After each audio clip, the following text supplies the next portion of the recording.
ಮೂಡ ಹಗರಣದಲ್ಲಿ ಮುಖ್ಯಮಂತ್ರಿಗಳ ವಿರುದ್ಧ ಲೋಕಾಯುಕ್ತರು ಲೋಕಾಯುಕ್ತ ಪೊಲೀಸರು ಇಂತಿಂಥ ಕಾಯ್ದೆಗಳ ಅಡಿಯಲ್ಲಿ ಇಂತಿಂಥ ಸೆಕ್ಷನ್ಗಳ ಅಡಿಯಲ್ಲಿ FIR ದಾಖಲಿಸಿಕೊಂಡು ತನಿಖೆ ಶುರು ಮಾಡಬೇಕು.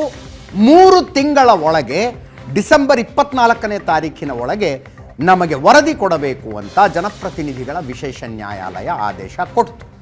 ಆದೇಶ ಕೊಟ್ಟ 24 ಅಲ್ಲ 48 ಗಂಟೆಗಳ ನಂತರ FIR ದಾಖಲಾಗಿದೆ. ಈಗ ತನಿಖೆ ಶುರುವಾಗಿದೆ. ಸದ್ಯಕ್ಕೆ ಬರ್ತಾ ಇರುವ ಮಾಹಿತಿ 4 ಟೀಮ್ ರಚಿಸಿಕೊಂಡಿದ್ದಾರೆ.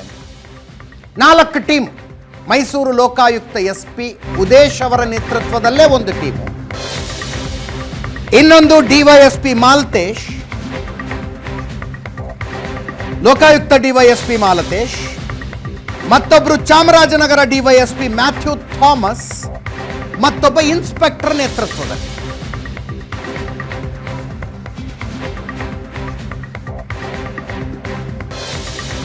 ಇಷ್ಟು ಜನರ ತಂಡ.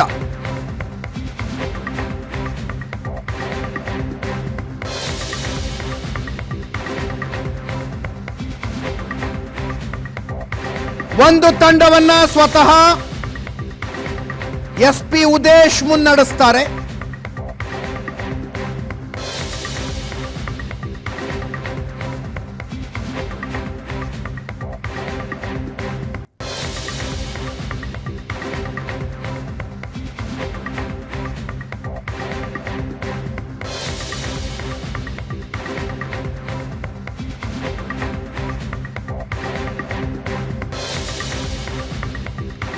ಇನ್ನೊಂದು ತಂಡಕ್ಕೆ ಚಾಮರಾಜನಗರ ಲೋಕಾಯುಕ್ತ DYSP ಮ್ಯಾಥ್ಯೂ ಥಾಮಸ್ ನೇತೃತ್ವ,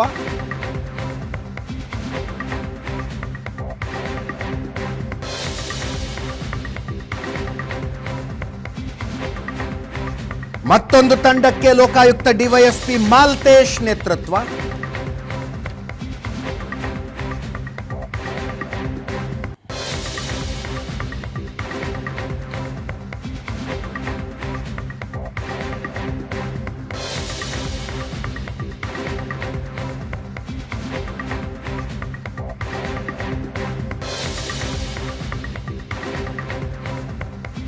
ಹೀಗೆ ತಂಡಗಳ ರಚನೆಯಾಗಿದ್ದಾವೆ.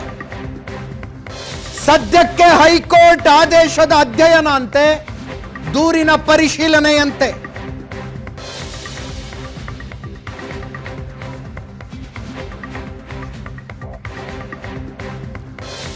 ದೂರುದಾರರು ಕಂಪ್ಲೇಂಟ್ ಜೊತೆಗೆ ಒಂದಷ್ಟು ಡಾಕ್ಯುಮೆಂಟ್ ಕೊಟ್ಟಿದ್ದಾರೆ.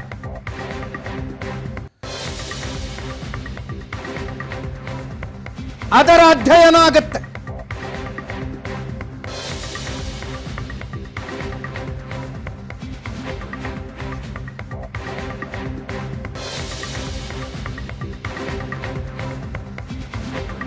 ಮೊದಲು ಡಾಕ್ಯುಮೆಂಟ್ ಏನೇನಿದಾವೆ ಅನ್ನೋದಷ್ಟೇ ತಗೊಳ್ತಾರೆ. ಮೂಡಾದಿಂದ ಏನೇನು ಡಾಕ್ಯುಮೆಂಟ್ ತಗೋಬೇಕು ಇತ್ಯಾದಿ ಇತ್ಯಾದಿ.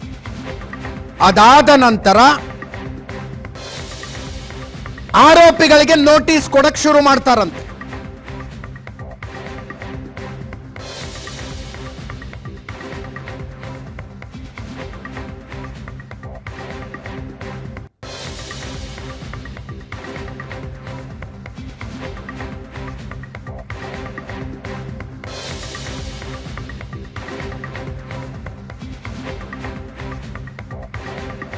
ಎರಡನೆಯ ಹಂತದಲ್ಲಿ ಆರೋಪಿಗಳಿಗೆ ನೋಟಿಸ್ ಕೊಡಕ್ ಶುರು ಮಾಡ್ತಾರೆ.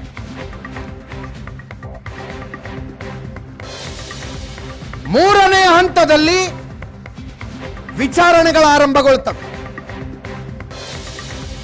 ಆರೋಪಿಗಳು ಮೂಡ ಅಧಿಕಾರಿಗಳ ವಿಚಾರಣೆ.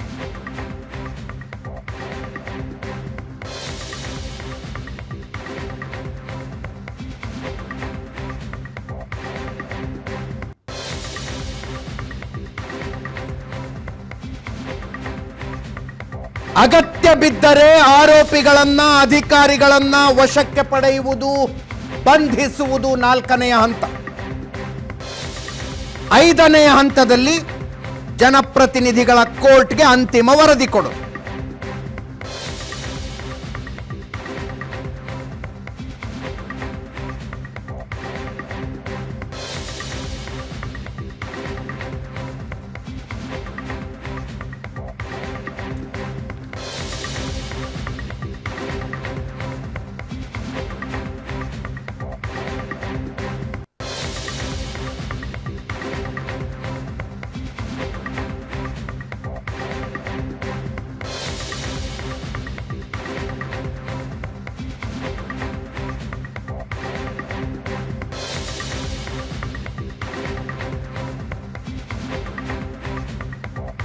ಈ ಪ್ರಕರಣದ ಹೆಚ್ಚಿನ ಅಂಶ ದಾಖಲೆಗಳ ಆಧಾರದ ಮೇಲೆ ಇರೋದು. ದಾಖಲೆಗಳ ಆಧಾರದ ಮೇಲೆ ಅಂದರೆ ಡಾಕ್ಯುಮೆಂಟ್ಸ್, ಫೈಲ್ಗಳು, ಬೇಸಿಕಲಿ ಮೂಡ್ ಆಫ್ ಫೈಲ್ಗಳು. ಆದರೆ ಈಗಾಗಲೇ IAS ಅಧಿಕಾರಿಗಳ ತಂಡದ ನೇತೃತ್ವದಲ್ಲಿ ಒಂದು ತನಿಖೆಗೆ ಆದೇಶ ಆಗಿತ್ತು. PN ದೇಸಾಯಿ ಕಮಿಷನ್ ಒಂದು ತನಿಖೆ ನಡೆಸ್ತಾ ಇದೆ. ಯಾವ್ಯಾವ ದಾಖಲೆಗಳು ಎಲ್ಲೆಲ್ಲಿದ್ದಾವೋ ಯಾರಿಗೆ ಗೊತ್ತು. ಲೋಕಾಯುಕ್ತ ಪೊಲೀಸರದು ಒಂದು ತನಿಖೆ. ದಾಖಲೆಗಳಿಗಾಗಿ ಕಿತ್ತಾಟ ಏನಾದ್ರು ನಡೆಯುತ್ತಾ ಅನ್ನೋ ಸಂಶಯ ಬರ್ತಾ ಇದೆ. PN ದೇಸಾಯಿ ಕಮಿಷನ್ನಿನ ತನಿಖೆ, ಒಂದಷ್ಟು ಫೈಲ್ಗಳು ಅಲ್ಲಿರ್ತವೆ. IAS ಅಧಿಕಾರಿಗಳ ನೇತೃತ್ವದಲ್ಲಿ ತನಿಖೆ ಶುರುವಾಗಿತ್ತು. ಅವ್ರು ಯಾವ್ಯಾವ ಫೈಲ್ ತಗೊಂಡು ಹೋಗಿದಾರೋ ಏನೋ. ಈಗ ರೆಲೆವೆಂಟ್ ಫೈಲ್ಗಳು ಲೋಕಾಯುಕ್ತ ಪೊಲೀಸರಿಗೂ ಬೇಕಾಗ್ತವೆ. ಈ ಮೂರು ತನಿಖೆಗಳ ಪೈಕಿ ಹೆಚ್ಚಿನ ತೂಕ ಇರೋದು ಲೋಕಾಯುಕ್ತ ಪೊಲೀಸರ ತನಿಖೆಗೆ. ಯಾಕಂದರೆ ಆ ಎರಡು ತನಿಖೆಗಳು ರಾಜ್ಯ ಸರ್ಕಾರದ ಆದೇಶದ ಮೇರೆಗೆ ನಡೀತಾ ಇದ್ವು ಮತ್ತು ಟರ್ಮ್ಸ್ ಆಫ್ ರೆಫರೆನ್ಸ್ ಅಂತ ಕರೀತಾರೆ. ಏನು ತನಿಖೆ ಮಾಡಬೇಕು ಅಂತ. ಆ ಎರಡು ತನಿಖೆಗಳು ಒಟ್ಟಾರೆ ಮೂಢ ಹಗರಣದ ವಿಷಯದಲ್ಲಿದ್ದು ಸಿದ್ದರಾಮಯ್ಯನವರ ಧರ್ಮಪತ್ನಿ ಪಾರ್ವತಿ ಅವರಿಗೆ ನೀಡಲಾದ 14 ಸೈಟ್ಗಳ ವಿಷಯಕ್ಕಲ್ಲ ಅದು. ಆದ್ದರಿಂದ ಅದಕ್ಕೆ ಸಂಬಂಧಿಸಿದ ಅಷ್ಟು ಫೈಲ್ಗಳನ್ನು ಲೋಕಾಯುಕ್ತ ಪೊಲೀಸರು ಅಧಿಕಾರಯುತವಾಗಿ ಕೇಳ್ತಾರೆ ಅನ್ಸುತ್ತೆ. ಅಕಸ್ಮಾತ್ ಜಸ್ಟಿಸ್ PN ದೇಸಾಯಿ ಅವರ ಕಮಿಷನ್ ಏನಾದರೂ ತಗೊಂಡು ಹೋಗಿದ್ರೆ ಅಧಿಕಾರಯುತವಾಗಿ ಕೇಳ್ತಾರೆ ಅಂತ ಅನ್ಸುತ್ತೆ. ಇನ್ನು ಮುಖ್ಯಮಂತ್ರಿ ಸಿದ್ದರಾಮಯ್ಯನವರು ವಿಭಾಗೀಯ ಪೀಠಕ್ಕೆ ಮೇಲ್ಮನವಿ ಸಲ್ಲಿಸಿಲ್ಲ.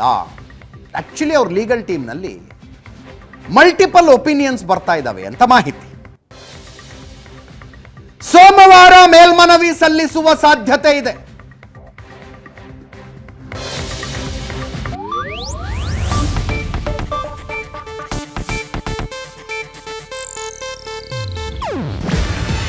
ಇದು ಏಷ್ಯಾನೆಟ್ ನ್ಯೂಸ್ ನೆಟ್ವರ್ಕ್ ಪ್ರಸ್ತುತಿ.